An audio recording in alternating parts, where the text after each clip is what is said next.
In a previous video, we compared the Instax SQ6 versus the SQ20, and I talked about why this is my favorite instant camera. It's just amazing for a great number of reasons.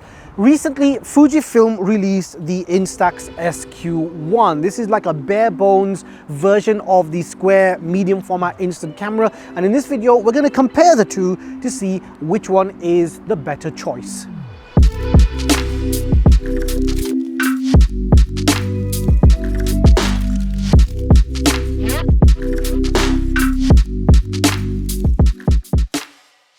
Okay, so let's quickly run through the specifications between both of these cameras. So in terms of design, the SQ1 is a little bit better because of the grip. The grip makes this camera a little bit easier to hold in comparison to the SQ6. The SQ6 doesn't really have a grip, so it's a little bit uncomfortable in the hand, but I got over it pretty quickly, so it's not really a big issue, but still a problem in some sense.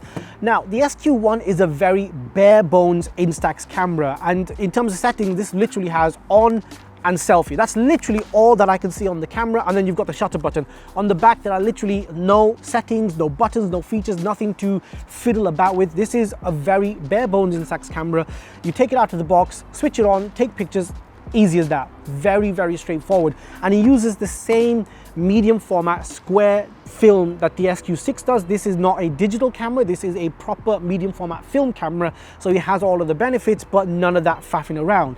The SQ6, on the other hand, you can tinker with it a little bit. I mean, you can use it in a very straightforward mode where you switch it on and just take pictures, so it does have that available, but you also have a number of features available on the back of the camera as well. So if you do want to do different types of photography, or if you want to change some of the settings, you've got that available too. So it depends on what you actually prefer.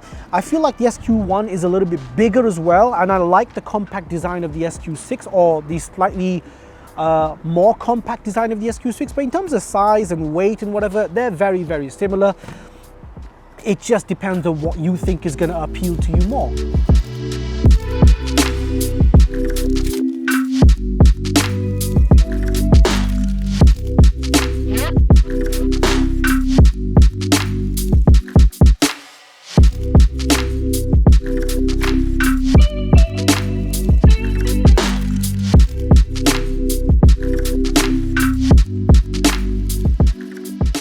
When it comes to image quality, both cameras are pretty much the same. If there are any differences between them, they're really not worth talking about, because in real world conditions, the results are pretty much identical.